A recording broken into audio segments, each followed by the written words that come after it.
आता आपण विरार वसई महानगरपालिकेच्या मुख्यालयाच्या बाहेर उपस्थित आहोत। गेल्या काही दिवसांपासून एक मुद्दा जो आहे तो अतिशय चिघळलेला आहे, एसटीपी आणि डंपिंग ग्राउंडचा मुद्दा। या मुद्द्यासाठी 41 इमारती ज्या आहेत त्या तोडण्यात आल्या आणि आता नवीन सूचनापत्रक जाहीर करण्यात आलंय, ज्याच्यामध्ये वसईच्या गास गावामध्ये एसटीपी डंपिंग ग्राउंड हे उभारण्यात येणार आहे। तर याच्यामुळे जे आहे ते पूर्ण पर्यावरणाचा जो आहे तो समतोल बिघडणार आहे, नागरिकांचं नुकसान होणार आहे आणि याच्यासाठीच आता काँग्रेसने इथे आंदोलन पुकारलेलं आहे। काय सांगाल सर? आता यावेळेस आपल्यासोबत जे पदाधिकारी उपस्थित आहेत त्यांना विचारते, सर काय सांगाल?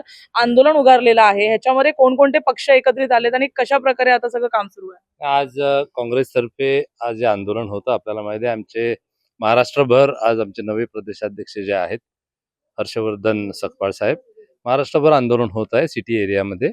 तसंच आपल्या मनपा वसई विरार मनपावर देखील आम्ही आंदोलन करत आहोत। आमचे प्रभारी जोजो थॉमस आज उपस्थित आहेत, रामदास वाघमारे, आमचे सर्वच ब्लॉक अध्यक्ष हजर होते आणि चांगल्या संख्येने इकडे विरोध केला। प्रमुख मुद्दा होता जे 41 इमारती पाडल्या जिकडे डम्पिंग ग्राउंडचं रिझर्वेशन होतं, ते डम्पिंग ग्राउंडचं रिझर्वेशन आज गास एरियाच्या बाजूला सनसिटीमध्ये आणलेलं आहे आणि ते गावाच्या बाजूला आहे। वस्तीमध्ये एखादं डम्पिंग ग्राउंड असल्यानंतर काय त्रास होतो हे गोकिवऱ्यामधील नागरिक अनुभवत आहेत आणि त्यांच्या आरोग्याला धोका निर्माण झालेला असताना नवीन डम्पिंग ग्राउंड हे सनसिटीमध्ये जे केलेलं आहे ते चुकीचं आहे। त्याचा विरोध करण्यासाठी आणि त्याच्यासाठी नागरिकांना सूचना ज्या मागवण्यात आलेल्या आहेत त्याचा वेळ जास्त देण्यासाठी आपण खास प्रमुख मुद्दा घेतला होता। अनेक दुसरे नागरिक प्रश्न आहेत, साफसफाईचा प्रश्न आहे, आरोग्य सुविधेचा प्रश्न आहे, रस्त्याचा प्रश्न आहे, जो पावसाळ्यामध्ये पाणी अडतो, नेरीचा अहवालाची अंमलबजावणी झाली नाही, हे मुद्दे आहेत। ह्याचे देखील उल्लेख आपण ह्या निवेदनात आजच्या केलेला आहे।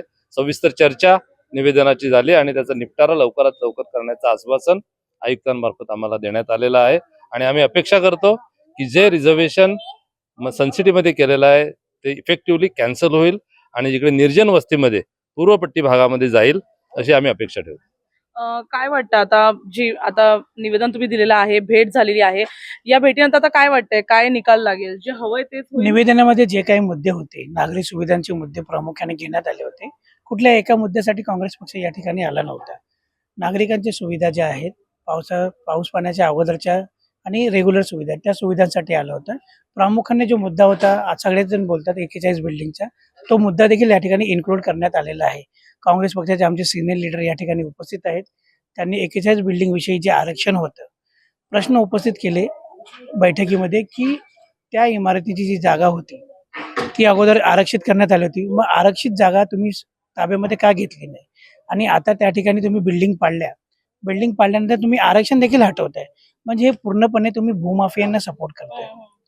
तर ते होऊ नये आणि दुसरे आरक्षण ज्या ठिकाणी घेऊन चालले आहेत, गास गावामध्ये, गास आणि सनसिटी हे जे गावं आहेत हे ऐतिहासिक गावं आहेत आणि हरितवृष्टी आहे। त्या ठिकाणी वसई पूर्ण हरितपट्टा तिथे सांभाळला गेलेला आहे आणि त्या ठिकाणी तुम्ही जर हे सगळी घाण दुर्गंधी तिकडे नेऊन टाकणार आहे। एकतर महत्त्वाचा मुद्दा या ठिकाणी आहे की घनकचरा व्यवस्थापन यांचं पद्धतशीरपणे होत नाही त्याच्या बाबतीमध्ये, आणि हरित लवादाची जी केस होती त्याच्या बाबतीमध्ये दंड बसलेला आहे महानगरमध्ये, तरी देखील ही लोक शहराच्या एका ठिकाणी घेऊन जाण्याचा जो मुद्दा आहे एसटीपी प्लांट, तो प्लांट शहराच्या मधोमध आणतात आणि जेणेकरून शहरी लोकांना त्याचा त्रास होईल। म्हणजे ही जे प्रशासक आहेत किंवा जे इथले आता नवीन सरकार आलेलं आहे, नवीन आमदार आहेत, ह्यांचं प्लॅनिंग काय आहे?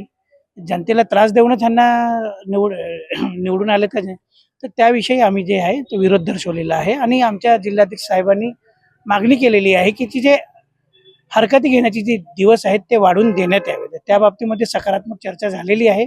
आता आम्ही त्याचा फॉलोअप घेऊन पुढे काय होतं ते आम्ही पाहू। धन्यवाद सर। तर अशा प्रकारे जे आहे ते निवेदन विविध मुद्द्यांवरती देण्यात आले आहेत। पाहण्यासारखं असेल येणाऱ्या काळामध्ये कशा प्रकारे नवीन सूचना पत्रकाद्वारे जे आहे ते एसटीपी तिथेच बनतं की विरोधाची लाट जी सध्या उसळलेली आहे त्याच्यामुळे संपूर्ण करार रद्द होतो आणि नवीन सूचना पत्रक जाहीर करून शहराच्या एका बाजूला जे आहे ते डम्पिंग ग्राउंड आणि एसटीपी उभारलं जातं। धन्यवाद।